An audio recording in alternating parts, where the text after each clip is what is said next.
All you need is pride. All you need is pride. ACS. Sinisiguro kong tama ang aking choices. Tamang pagkain, lifestyle at ang partner ko, MX3 Capsule. Gawa ito sa ISO at GMP certified na planta. Tested and proven na may alpha, beta at gamma mangosteen. Helps avoid knee joint pain discomfort. Iwas-iwas sa sakit. Kailangan lang na long-term ang pag-inom. 2 capsules araw-araw. MX3, dito ako believe. Mahalagang paalala, ang MX3 capsule ay hindi gamot at hindi dapat gamiting panggamot sa anumang uri ng sakit. Wow, ang saya. Isang barangay na labada, puro mancha pa. Goodbye, pahinga. Mommy, isang laba lang yan sa Pride Bar Blue. May powerful stain-away enzymes na malupit sa dunit mancha. At di masakit sa kamay.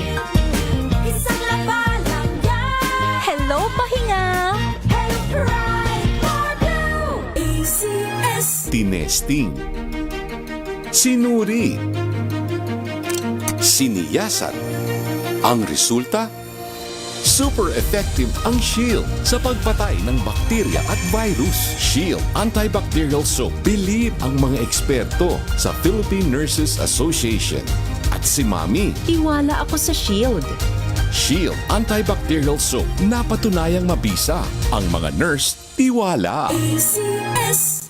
Maulan man, no worries na amoy kulog ang damit. Charm, Fab, Con, bangong kumakabloom. Tanggal amoy kulog sa bango ng charm. Kaya gamit ko, Charm Fab Con with Bloom Fresh Technology. Kills 99.9% of kulob-causing bacteria. May aroma burst pa of thousands of flowers and berries. Ang sampay sa loob, no amoy kulob. Bangong kumakabloom sa charm. Charm Fab Con. ACS.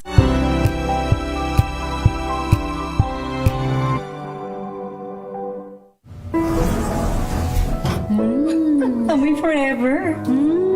Amoy LQ. Amoy New Calab Berry Blooms. Amoy kala, amoy good vibes.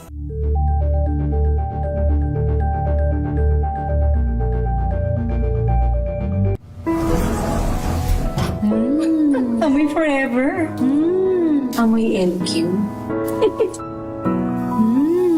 Amoy New Calab Berry Blooms.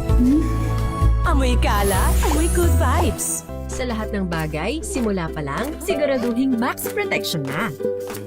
Kasi pag kulang ang proteksyon, baka madaling masira. Sa ngipin, dapat may max protection din. Max sa alaga ng Unique Toothpaste.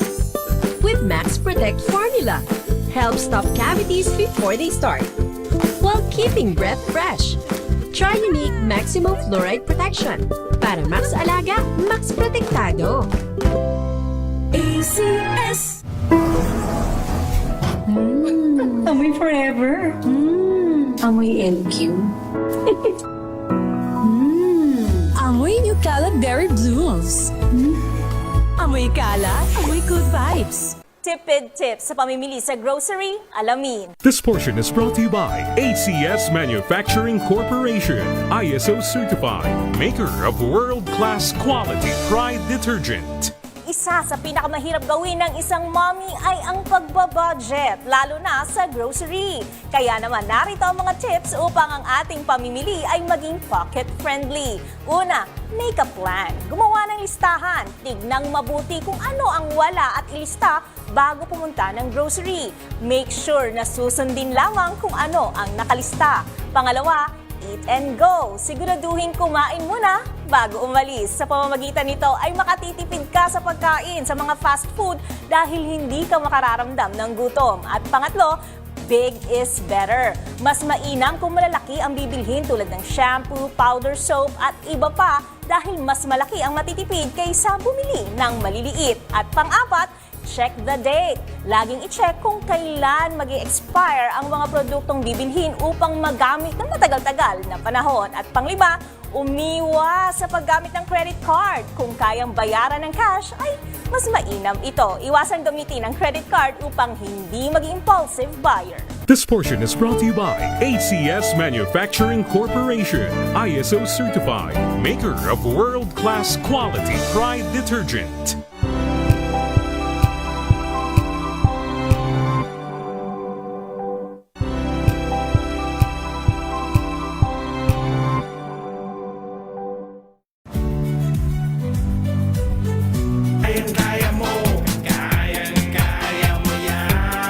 Magandang at maayong hapon Pilipinas at andito tayo ngayon sa Negros Occidental, Bacolod.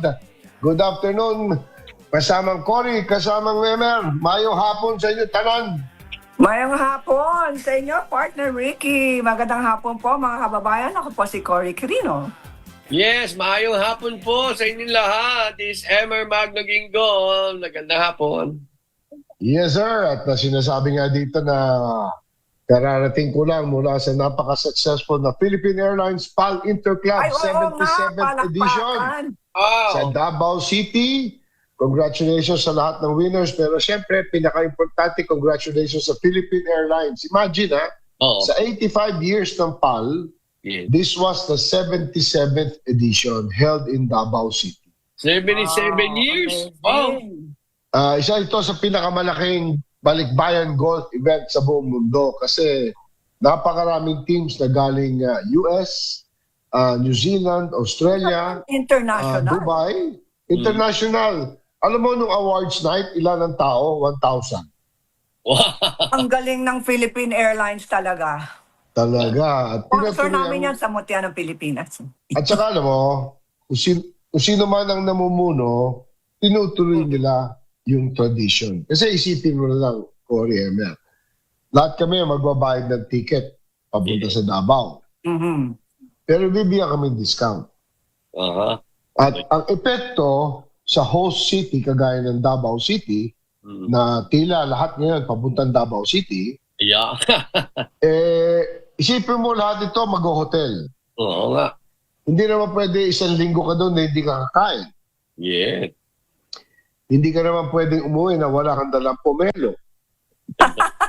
At saka durian. Yeah. Hindi, yung durian, bawas sa aeroplano. Kakainin mo lang yung durian doon. Yes. Frozen. Pwede bumili ng frozen. Tapos, hindi ka rin pwedeng hindi ka uuwi nang wala kang iuwing pampano, Pampano? Yeah. una, Pampano. panga. So, can you imagine sa isang tao, gumastos lang for example ng 30,000 pesos, 20,000 pesos. 1,000 tao yun. Uy, nako, dami pala. Grabe. Magaling ka dami. sa math, Emer, ilan yun? Yeah. Sipin mo ang ginastos para mag-attend dyan sa PAL Interclub Davao City. Yun ang tourism. Yun. At sinasabi nga dito, minsan dito rin ginagawa sa Bacolod. Tatlo yan Davao, Cagayan de Oro, Bacolod. Again, di ako. Hindi pa natin nalaman kung saan ang susunod. Yeah. Diba? So, Meron pang darating for 2027. Yearly ba ito? every year. Every So, wala pang announcement kung saan. In fact, this week, Yeah. kakatapos na ng seniors, nag-perform na si paring Randy Yun. Okay. Kagabi, sabi niya nga. At saka, kumanta ako ng Bababaero. Ako mismo kumanta. Kasi binigay sa akin ni Randy yung mic. Hey! Sabi niya, kahit alam ko, hindi ka babaero, pakikanta mo nga itong portion nito na babaero, Wow. babaero. So, saludo para Feel na feel mo yan, partner. pero syempre, di naman totoo. Kahit di totoo. Ang galing. Ito nga ba mga foreigner? Kita mo, Emer, Galing. Ako. At any rate, 4:12 ng hapon, syempre, nag-conclude na yung preliminary ng kaso sa The Hague. Yeah. At merong, siyempre maraming sinasabing tutuloy, meron sinasabing hindi tutuloy. Pero sa akin, andyan na yan sa ICC. Tingnan natin kung ano magiging epekto dyan. Ang ano naman dyan, guilty or not guilty, di ba? So maraming Ganun lang opinion yun. dyan. Pero at least tumutuloy na yung proseso. Sa akin lang sana, ako puntos ko, dapat bibigyan ng chance makapag-bail. Yeah. Ano naman ang gagawin ng 81 na edad na tao? Why Alam ka naman tatakas pa yan. Tahimik na nga. Bring him home, sabi nga niya. Kahit hindi doon, ilagay na lang sa host country sa, di ba? Kasi matagal pa ito. Isip mo, 1 taon na siya doon. Wow. Ngayon pa lang. 1 year na ba yun? Ang bilis. Oo, can you imagine? At dahil nga dyan, emotions are high. Live kasi napapanood eh.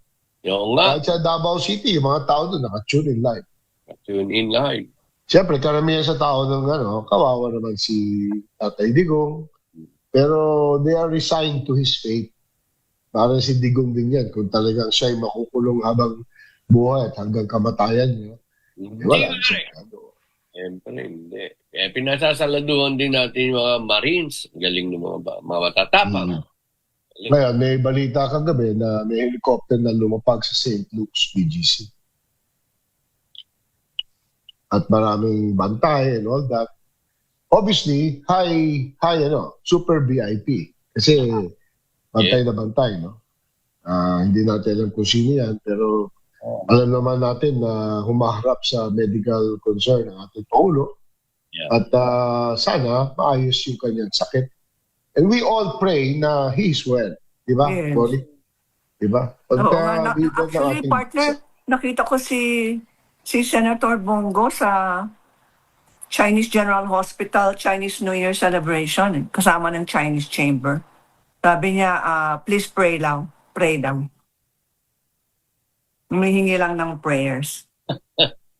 So, syempre, at this point, everybody want to be well.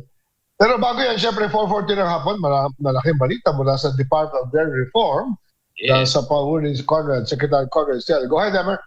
DAR, pinarangalan ang mga nangungunang support services implementers at field office para sa 2025. Ayan, sa Talisay City, sa inyo po, Negros Occidental.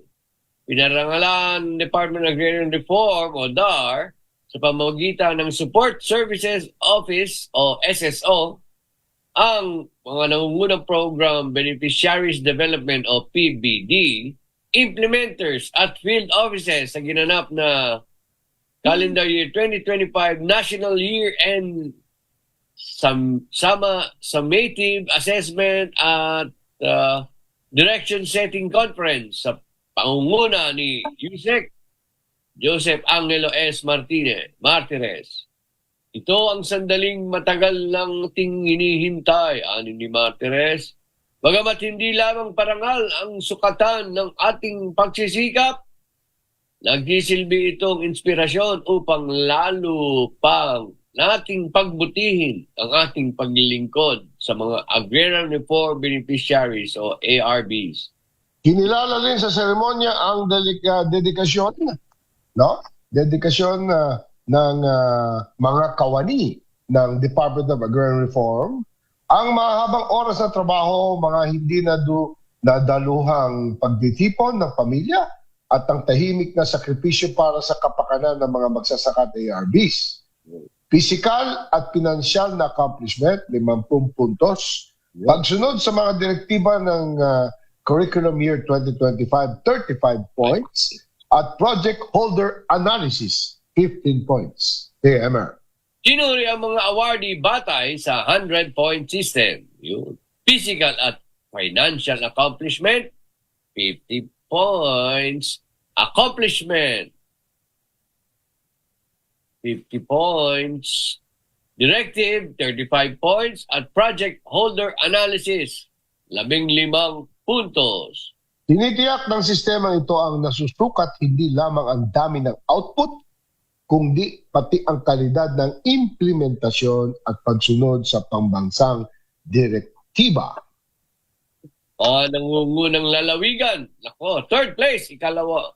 3 pwesto, Agusan del Sur. Wow, 87.25 points. Mataas. Ikalawang pwesto, sa amin to. Nueva Ecija, 87 points. Bayan ni Emmer yan. Unang pwesto, La Union, congrats, 88 points. Pinakita ng mga probinsyang ito ang kanilang dedikasyon at malinaw na ambag sa pagpapaunlad ng mga programa para sa ARBs. Nangungunang rehiyon naman, ikatlong pwesto ang Region 7, Eastern Visayas. Congratulations, 89 points.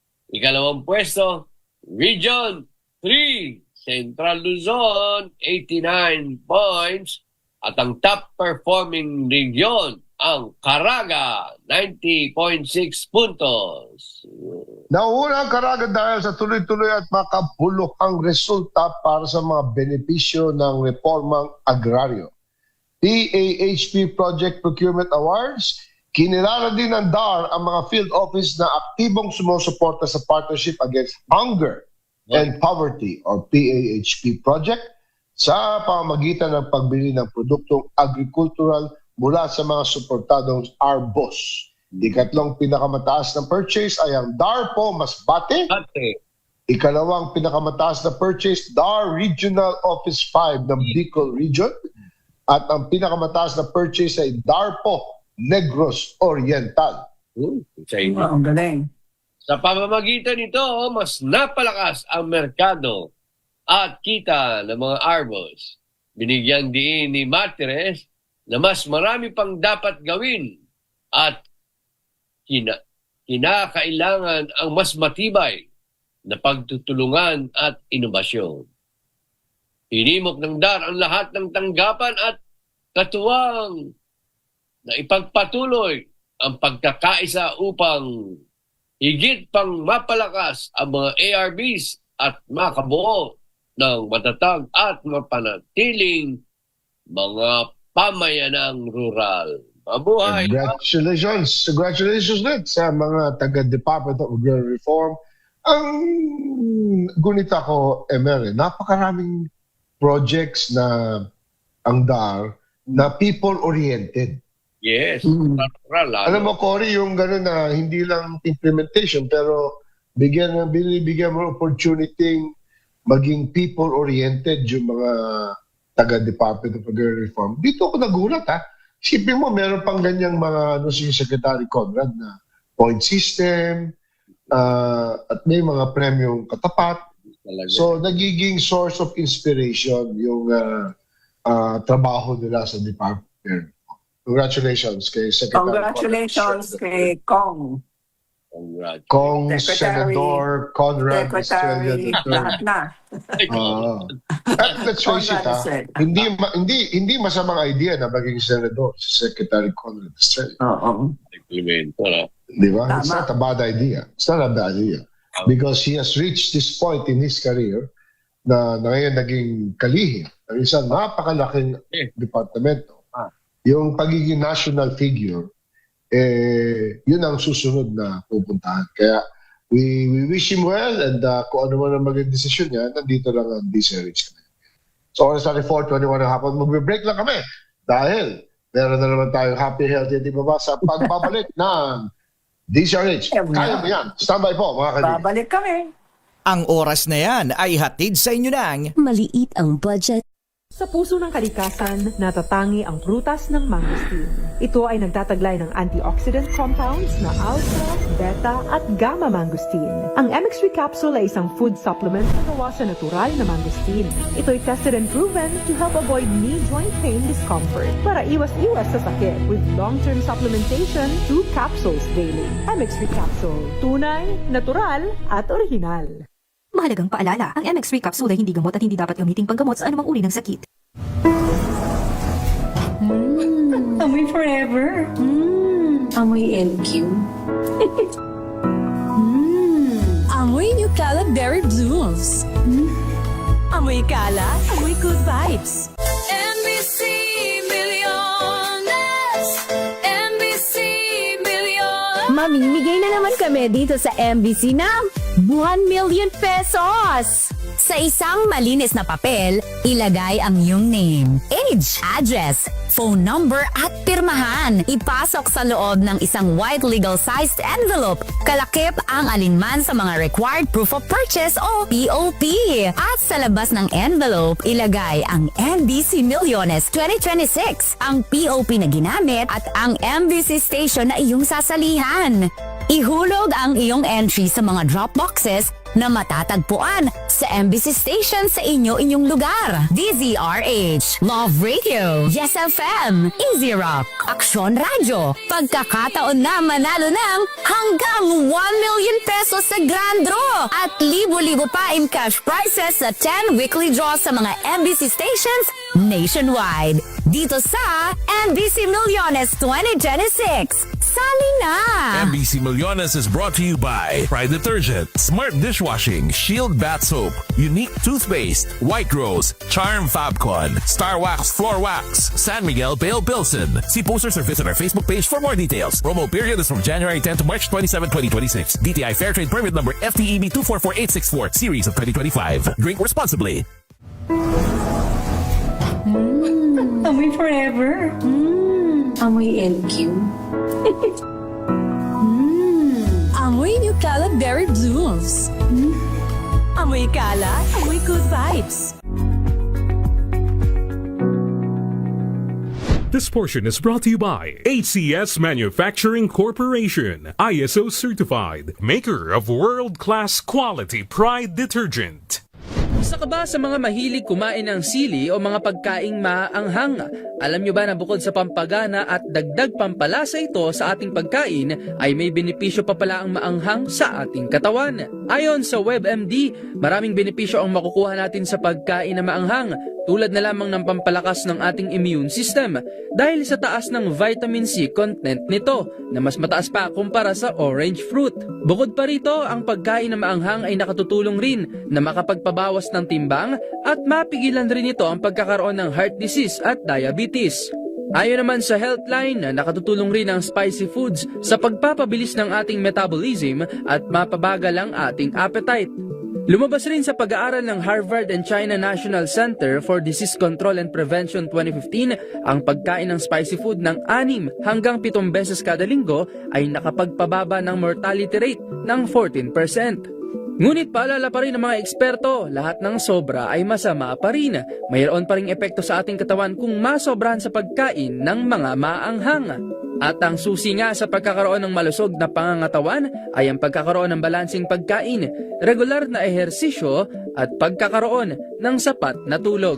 This portion is brought to you by ACS Manufacturing Corporation, ISO certified, maker of world-class quality Pride detergent.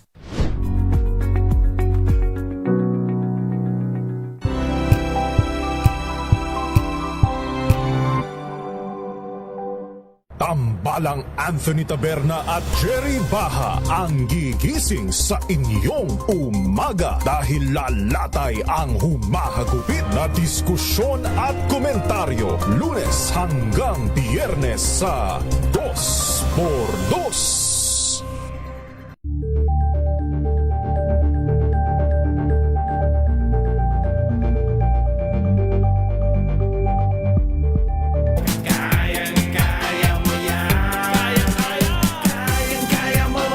Nagbabalik po ang kami na sa DZRH sa bahagi ito ng ating programa. Pulang-pula ang happy, healthy egg pa ngayon. Partner Cory, ano ang tatalakayan ngayong hapon ito? Partner! Yeah. Diba sabi nila, ang nanay ng karamdaman ay stress. Kaya tatalakayin po natin ang stress at 3 uri ng stress.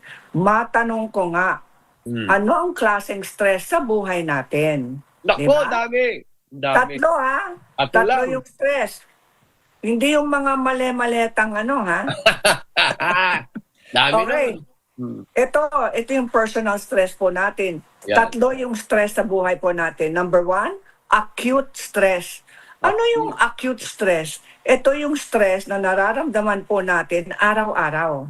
Tulad ng number 1 sa listahan, traffic. Oh, traffic. Araw-araw yan. Oo. Kahit sa Davao, traffic. Talaga? Pangalawang stress na acute ha, yung pang-araw-araw na stress, yung biglaan na deadline.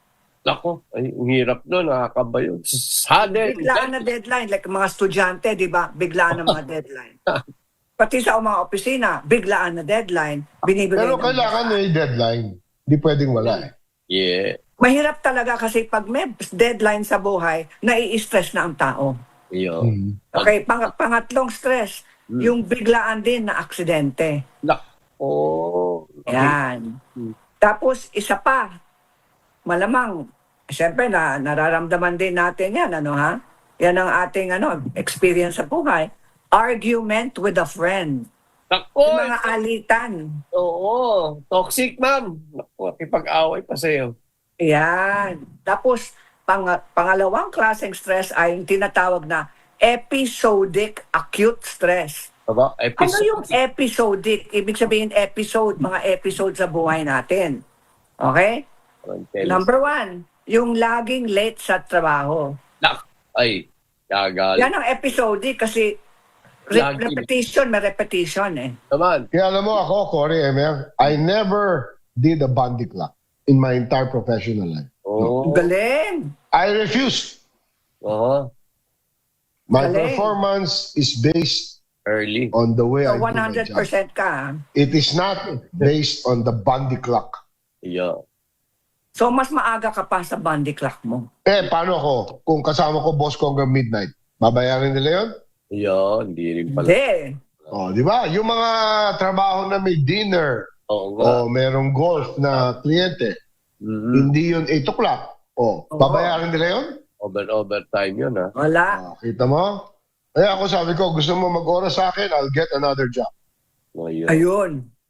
Negosyante tayo. Yan ang ginawa mo. Yan ang ginawa ko. Tama. Kasi alam ko na kung sinong tinutukoy mo dyan. Okay. Kahit nung nasa department ako Department of Tourism, alam ko paano yung mga trabaho ko na after 5. Oo nga. Hindi, boss, hindi ka na kailangan mag-clock in. Oo. Sumusundo ka naman ng mga beauty queens, okay na sa akin. Ang hirap na trabaho yun. Magsundo sa beauty queens, nakaka-stress. Trabaho Kasi din yan. pinapolish ko yung aking mga language knowledge. Minsan Spanish, minsan French. Di ba? Yeah. Ambassador ka talaga of good. Yun lang. Isa pang episodic acute stress, ha? Pag yung parang ugali natin na dinedelay natin ang decision making. Palagi natin pinopospone o dinedelay ang mga proyekto. Yes, ma'am. Paurong-urong na mga deadline. Yan ang Yan usad. ay tinatawag na Usad. episodic acute stress. Yun. Okay. Okay, isa pang klaseng stress ay maraming deadline. Yung mga maraming deadline sa buhay. Hindi lamang sa personal, kundi sa trabaho.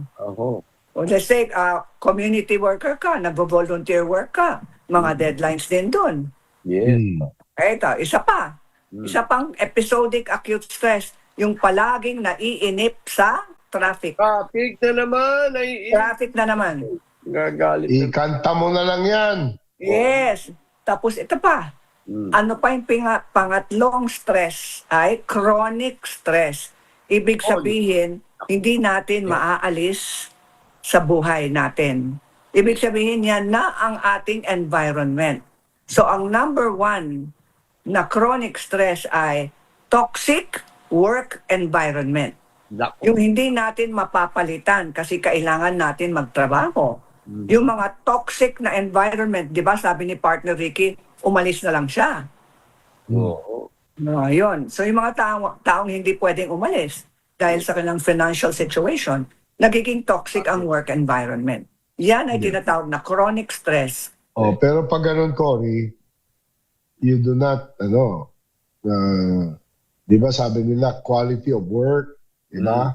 Work that you enjoy. Hindi work na parang hirap kang parusa.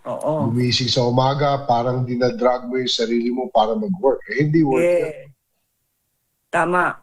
Sabi nila, ang pinakamagaling na trabaho ay ang trabaho na nagugustuhan natin at tapos binabayaran pa tayo para mag-enjoy. Passion. Hindi. Ang tawag doon, that you are properly compensated for the work that you do. Tama. Tapos pangalawang chronic stress ay financial problems. Hindi nawawala yun, partner. Yun. Hindi Kaya nawawala. sabi ko, hindi mawawala talaga. Nasa buhay natin yan. Tapos pangatlo, relationship problems. Yung mga issues sa mga marital problems o mga relationship sa mga iba't ibang tao sa buhay natin. Hindi, kami ni Emer, oo lang kami na oo. Sabi lang, Yes, happy ma'am. wife, happy life. Correct. Tapos, Pag sinabi talon, kano kataas? Gano'n ka? ang galing naman nun. Oo. Pag sinabi, Yan ang perfect uwi ka ng husband. ganitong oras. Oo. Isang oras bago oras. Nandun ka. Pag sinabi ko naman, aalis ako ng ganitong oras, wag mo pakikalaman. Aalis ng ganitong oras, pero uwi ka na maaga. Umaga, okay. Wag umaga. At pag sinabi, bait, bakit kayo walang inumaga na bandit naman? lang dyan. Bakit inumaga ka? Hindi ako napuyat.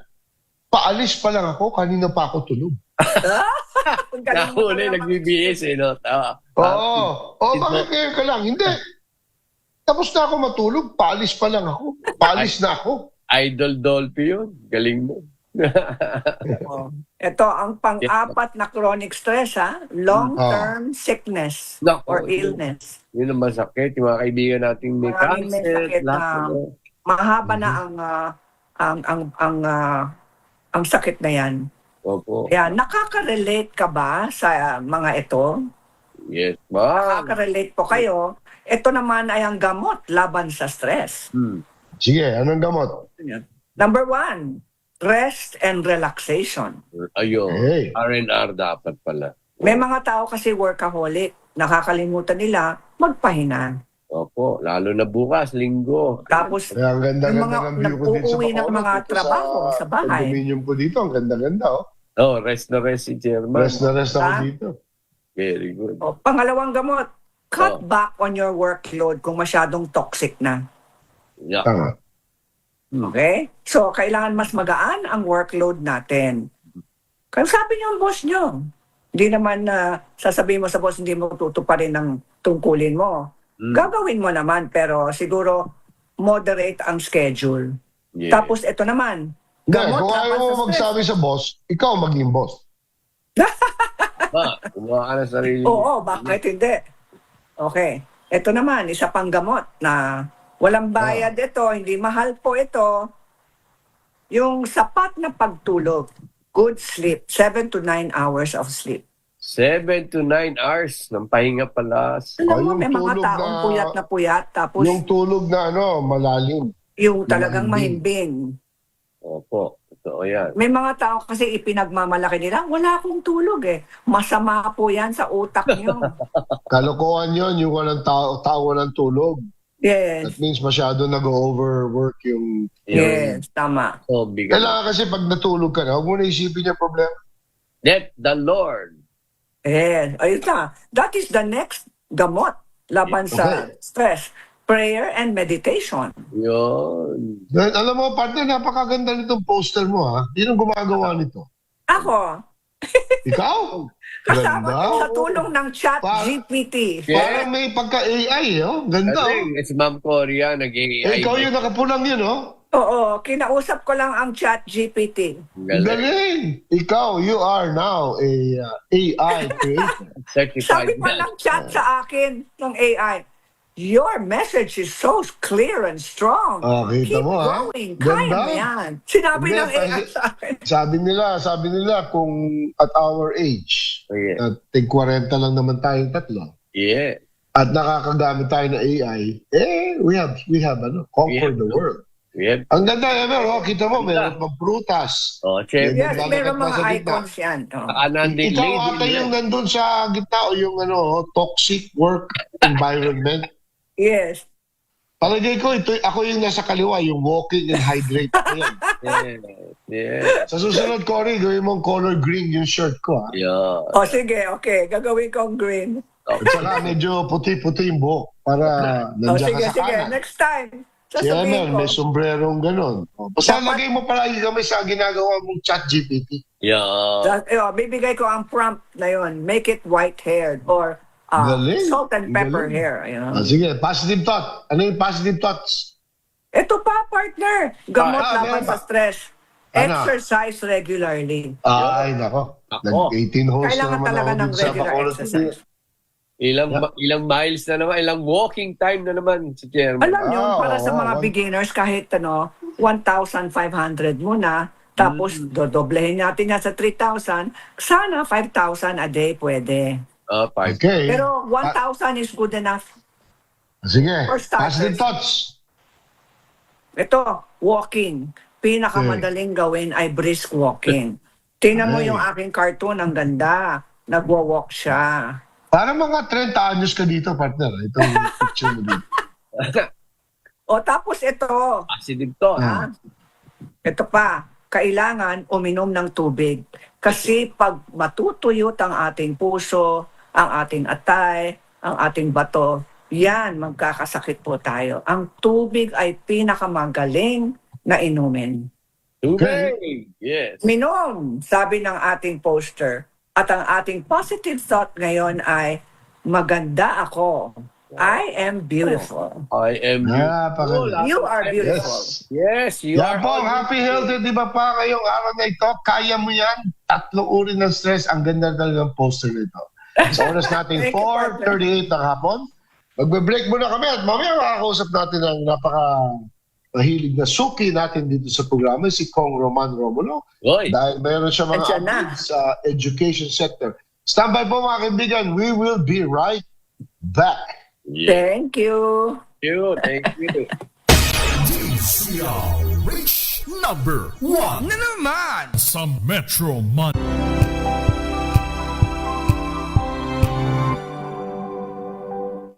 Maulan man, no worries na amoy kulob ang damit. Charm Fabcon, pangong kumakabloom, tanggal amoy kulog sa bango ng charm. Kaya gamit ko, Charm Fabcon with Bloom Fresh Technology. Kills 99.9% of kulob-causing bacteria. May aroma burst pa of thousands of flowers and berries. Ang sampay sa loob, no amoy kulob. Bangong kumakabloom sa charm. Charm Fabcon. ACS.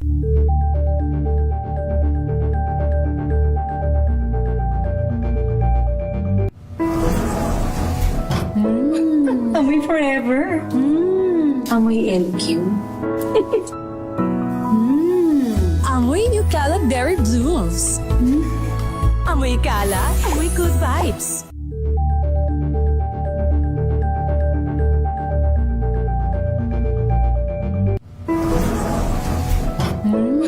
Amoy forever. Amoy LQ. Amoy New Caleb Berry Blooms. Amoy kala, amoy good vibes.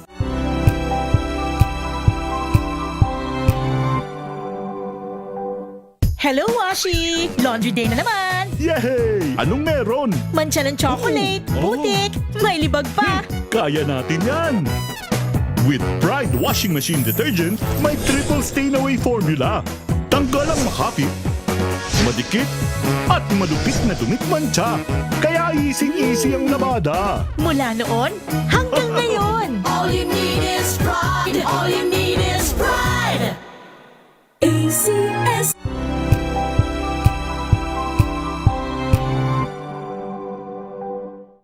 Maagang balitaan, maagang usapan sa mga issue at balita. Kasama si Kuya Angelo Palmones sa Magandang Umaga Pilipinas. Mula Lunes hanggang Biyernes.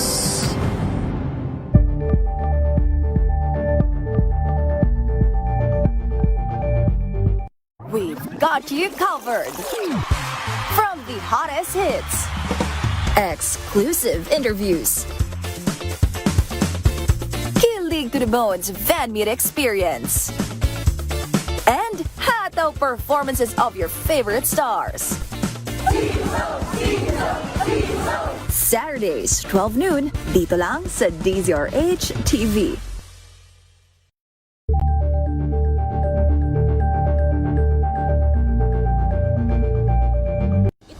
Ng naitalang 17 individual na ang kanilang naaresto.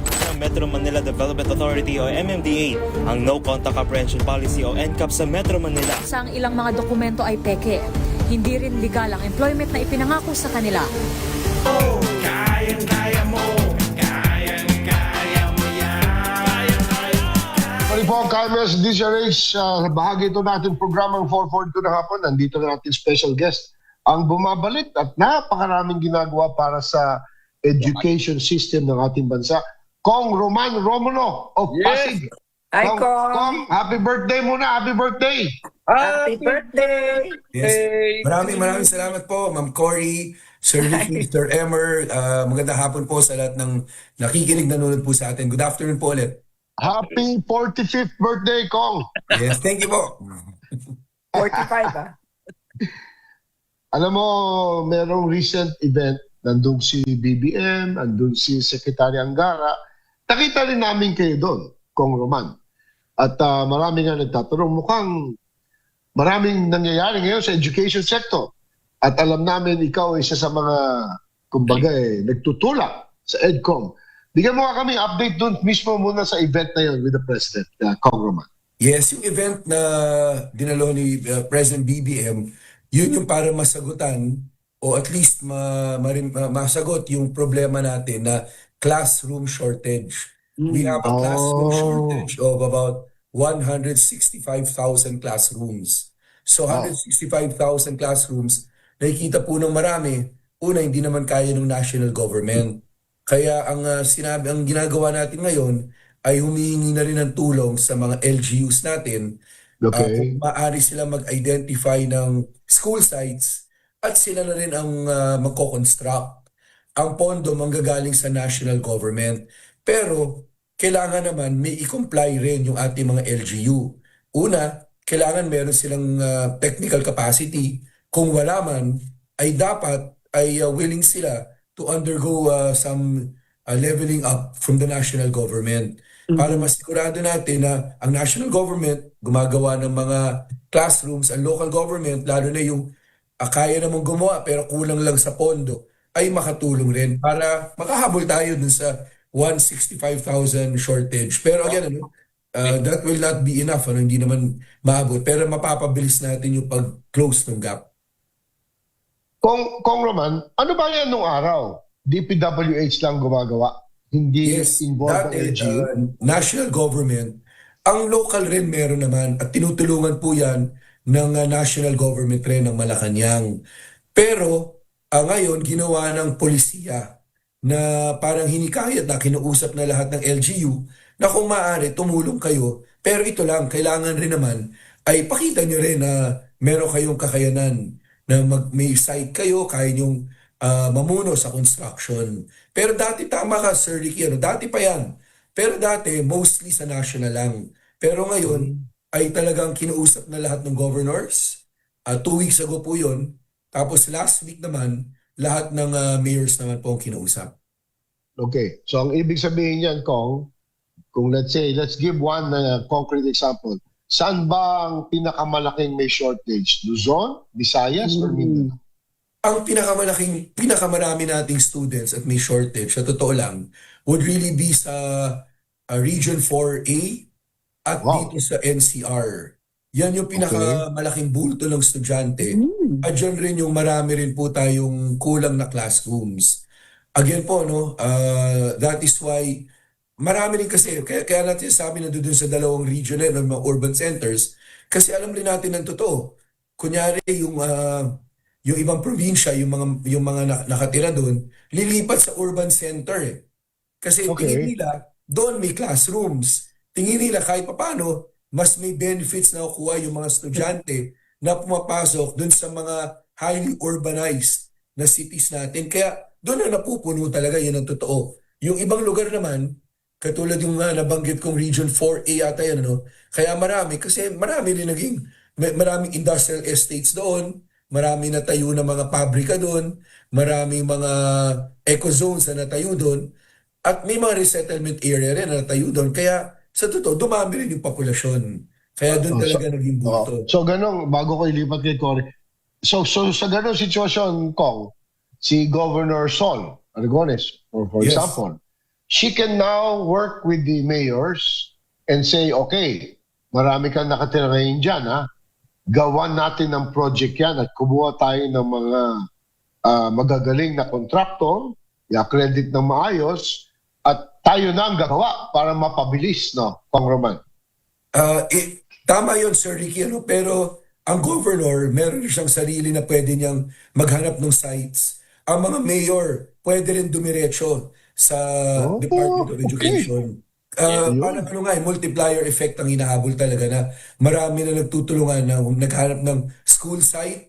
Ang kailangan lang, pag nahanap mo ng school site, kailangan magbigay ka ng presentation ngayon sa DepEd at sa DPWH na kung saan ilan yung learners na that will be helped or supported at mapakita mo na kaya mo magbidding ng tao. Tama. Okay. Cory, Paano alam naman, mo. partner? Paano naman kung how about in the interim, class from home? Diba? School from home. Ano po? Yung parang school from home. So online, everything online, pwede ba yun? In the meantime. Ma'am Cory, sa totoo, ginamit yan ng gusto during the pandemic kasi talagang may mga pagkakataon hindi pwede lumabas talaga ng bahay. Pero sa totoo, no, marami na sabi sa atin, lalo na yung mga teachers rin, at magtanong kahit sa mga estudyante, ang pinaka-effective pa rin ang face-to-face. Face talaga. Ang distance learning, gagamitin lang natin yan kung talagang walang choice, katulad ng panahon ng pandemic. Pero iba pa rin po talaga yung face-to-face. It's similar po, di ba? There was a time pinag-uusapan yung bigyan pa natin ng laptop, computers, estudyante. Pero nakikita po natin, even teachers tell us, kahit sa ibang bansa, di ba? Yung Finland, medyo nasa-step back na sila sa balik ka sa libro. computers and laptops to students. Kasi iba pa rin po talaga yung merong pencil and paper, may textbook na tinitipid ng bata. Back to the old-fashioned way. Yes po That is really the way. Ang nangyari kasi po sa atin, Ma'am Cory, and steps are being taken now, nawalan talaga tayo ng bumaba yung kalidad natin. Kaya mababa yung results natin sa PISA exam. Di ba? Simula 2018, mababa natin doon. Yung mga NAT exam, sarili nating assessment, mababa tayo doon. SEA PLM, TIMS, nating international, mababa tayo. Kasi anong nangyari? Nung pinasok natin yung K-12, ang ginawa ng K-12, ang dami masyadong subjects, ang daming competencies, kinongest na masyado yung curriculum. Na ang nangyari, yung basics, ay medyo hindi tayo nakafocus doon. And the basics are really reading comprehension. Kasi nakita naman po natin, ang mag-aaral natin, kahit sino Pilipino, marunong magbasa Lahat naman marunong magbasa Pero ang problema, yung pag-intindi nung binabasa, comprehension tayo. So that is why, kung pansinin po ninyo, yung unang hakbang na ginawa nung 2018, 20, and 2019, yung most essential learning competencies, binawasan yung 15,000 plus na sinabi ng K-12. Binawasan po yan to 5,000 plus. Pangalawa, ngayon, inumpisahan na po yung pag-reduce ng number of subjects. Dati po sa grades 1 to 3, pagtapak ng isang estudyante sa grade 3, usually 8 or 9 subjects na siya.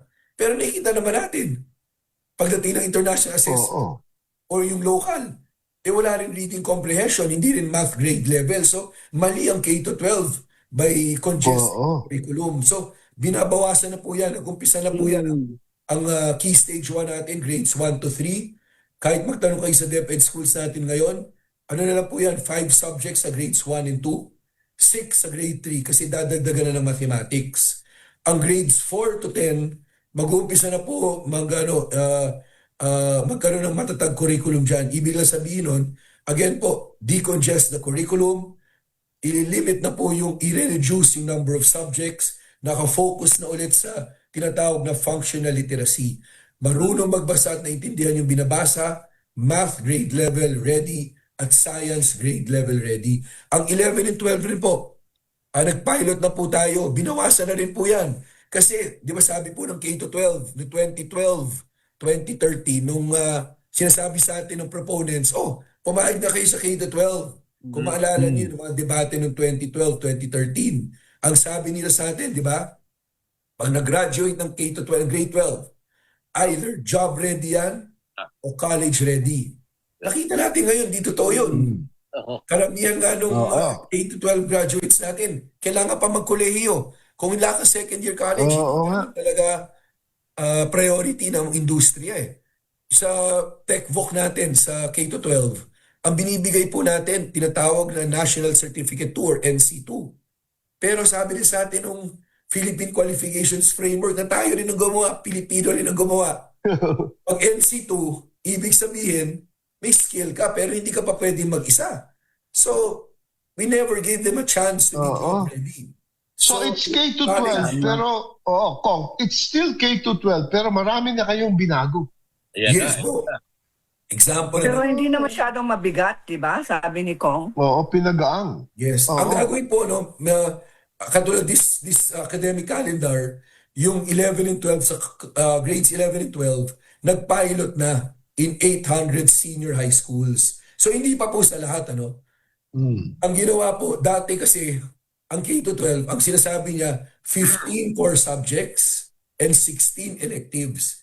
Pero nakita rin po natin hindi pa rin naging college ready di ba? So, ang ginawa po natin ngayon, nag-pilot na sa 800 schools. Hindi na po 15, 16. 5 na lang ang core subjects. Ano yung core subjects na yun? Yun po yung 7 subjects sa first year college na GE subjects, yung general education. Yung kinukuha natin lahat pag tumapak ka ng first year college. Yes. Ginawa po natin yun, crinunch into 5 subjects sa grade 11. Para pag fully implemented na po yan, dapat mabawasan na ng isang buong SEM ang college years natin. So ang 4 years, maging 3.5 na lang dapat. Dapat pa nga, mas maganda, mas marami pa. Ang problema po kasi yung ibang GE subjects natin, legislated So kailangan pa amyenda ng batas Kaya minsan hindi maganda. Legislated. Yung may dadaan sa Kongreso bago baguhin? Yes po, kasi legislated Yung subject, by law, nilagay yung subject mas matagal sa yun. college. Yes, kaya Matagal po ngayon, yun. naka-identify ng 7. Actually, 8 yan Pero 7 na muna na GE subjects na non-legislated, yan yung binaba sa grade 11 as 5 core subjects. Yung iba naman po, puro electives na. Yun ang sinasabi natin sa DepEd. Dapat po, yung 5 core, lahat elective na lang. Buong grade 12, elective na lang. Okay.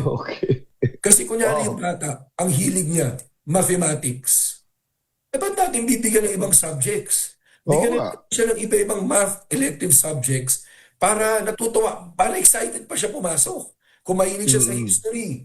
Maraming classic electives in history. Kung mahilig siya sa arts and culture, dapat iba-iba rin na electives. Doon dadalhin.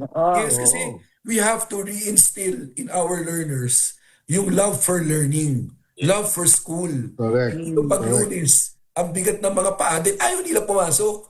Kasi kung subjects ang tinuturo. Mabigat yung paa. Na hindi naman nakakatulong. Yeah. Nakita natin. With the K-12 program na 15 courses. Pero kung nakakatuwa na you guys are facing it head on and making the change, di ba? Yes po. Kasama Emer, alam ko may pahabol kang tanong kay Kong Roman. Yes, bago pa wala ng boss. Marami. Happy birthday, Kong. Yes, siyempre, pag-uusapan namin ang talaga niyang House Bill 11213, ang kanyang Education Pathways Act. Yan ba po yung pag-aayos ng K-12 program? Basically kasi po, kung alam nyo, di ba Sir Emer, Ma'am Cory, Sir Ricky, merong 2 schools of thought talaga ngayon. Merong mga talaga nagsasabi, walang tulong yung K-12. Alisin na natin yung grades 11 and 12. Kasi sa totoo, sa pamilyang mahirap, napakabigat po niyan. Kahit na sinasabing libre, ang tuition fee, mabigat pa rin yung pang-araw-araw. Meron namang school of thought na nagsasabi, ayusin muna natin, i-reform natin. Kasi mali man yung K-12, yung 11 and 12, pwede pa naman ayusin. So itong proposal po namin, na napasa na namin last Congress, basically po, in-adopt na rin ng DepEd. Di ba yung binanggit kong 5 core at 11? Yun po, nandun na sa Education Pathways Bill. Pero merong isa pa po na importante doon. Meron kaming proposal na after grade 10, we give an optional honors exam. A student can take it or pwedeng hindi. Choice niya. Kung ayaw niyang kunin, mag-grades 11 and 12 siya. Yung reformed 11 and 12, yung 5 core na lang. Pero kung mag-decide siyang kunin yun at pumasa siya, accelerated na siya to first year college. Wow. Siya dadaan ng Oy, that's bold, Ganda ha? incentive. Congressman, that's bold, Yes. ha? And it becomes, pag yung mga bata na sa grades 1 to 10, it serves as an inspiration to study harder. Kasi magastos po talaga ang dagdag na 2 taon. Mabigat po Kailan talaga. mapapasa yung provision yan, Ko? Mapapasa ba this Congress? Hinohope ko po, kinakausap namin yung mga senador na kaysa nandun tayo sa extreme na tanggalin ba or i-reform lang, let's give a third option na may additional pathway after grade 10. Kasi yung first pathway mo is really the pathway of college. Yung through electives naman, the second pathway is through 11 and 12, pero yung mga tech-voc courses. Para NC3 ka, NC4, you become a skilled worker, makatrabaho ka din NC3, NC4 ka. And the third option, the third pathway is the honors exam para pwede kang dumiretso sa first year college. Nako, alam mo, ang gandang topic yan, pero limited ang time. We need a part 2. Kong, your message at count us in as supportive of that change, yung honor system. So support kami sir. Your message, Kong Roman. Yes, una-una maraming salamat for the opportunity to talk to you guys and everyone na nakikinanonood. Sa mga nakikinig-nanonood po, makikita natin talagang marami na pong reforms ang ginagawa. Papasok na rin po yung bagong voucher system natin. Para kung punong-puno yung classroom ng DepEd, pwedeng lumipat sa quality private school. Bigyan po natin itong reforms, unti-unti na natin ini-implement. Hindi siya perfect. Along the way, kailangan mag-adjust. Pero ang importante ay hindi natin naayaan na whatever is there, tanggapin na. Reform lang tayo ng reform at kung ano yung feedback po ng mga taong bayan, importante po yun para ma-adjust natin. Again, thank you for the time. Thank you. Maraming salamat and happy birthday. Kamusta kay ma'am? Happy birthday ulit. Thank you. Kamusta sa pamilya? Happy birthday, Kong Roman. And always a pleasure having you in the program. We hope to speak to you more. Thank you, Kong. Thank you po. Okay, alas 5 na. At nako, mayroon nang papasok. Batiin ko lang yung mga may-ari ng Log House 28 Mountain Resort sa Davao. Halos Bukidnon na ito. Para sa magandang resort. Log House 28 Mountain Resort sa may Bukidnon. An hour and a half away from Davao City. Cory, may babatiin ka pa? Wala, bukas lang ang Mutya ng Pilipinas. Officially open na ang aming Facebook page for sa mga gustong maging Mutya ng Pilipinas candidates etong 2026. Okay, Emma? Yes, welcome. Bako, Edric, Kumuyog, Enyes, dating konsehal, Pinggoy, Lagumbay. Dito tayo sa Kayamihan. Okay, tandaan nyo, tuwing Sabado, ako po si Chairman Ricky. Ako po si Cory Quirino. Emer Magno Gingon. Tandaan nyo, alas 4 hanggang 5 na hapon sa tuwing Sabado dito sa DZRH ang programang Kaya Mo Yan. Bye. God bless. Happy weekend. Happy Sled.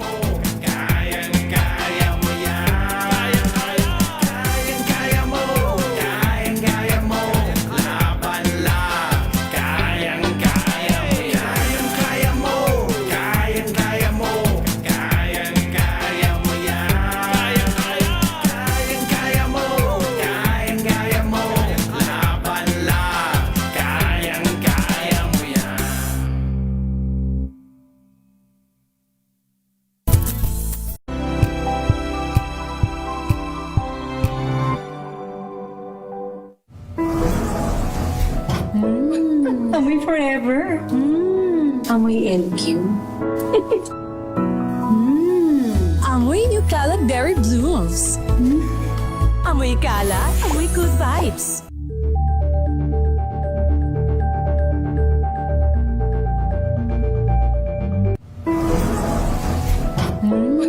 Amoy forever. Amoy LQ. Kalat Berry Blooms. Amoy kalat, amoy good vibes.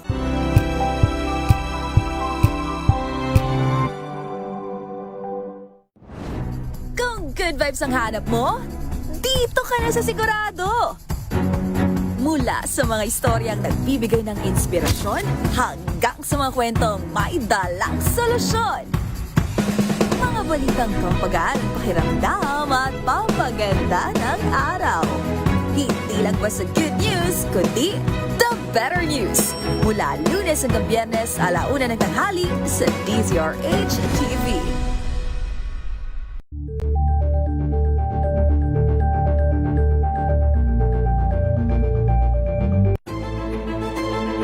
Pakikinggan ang bawat panig. When you fight for justice, think about the queer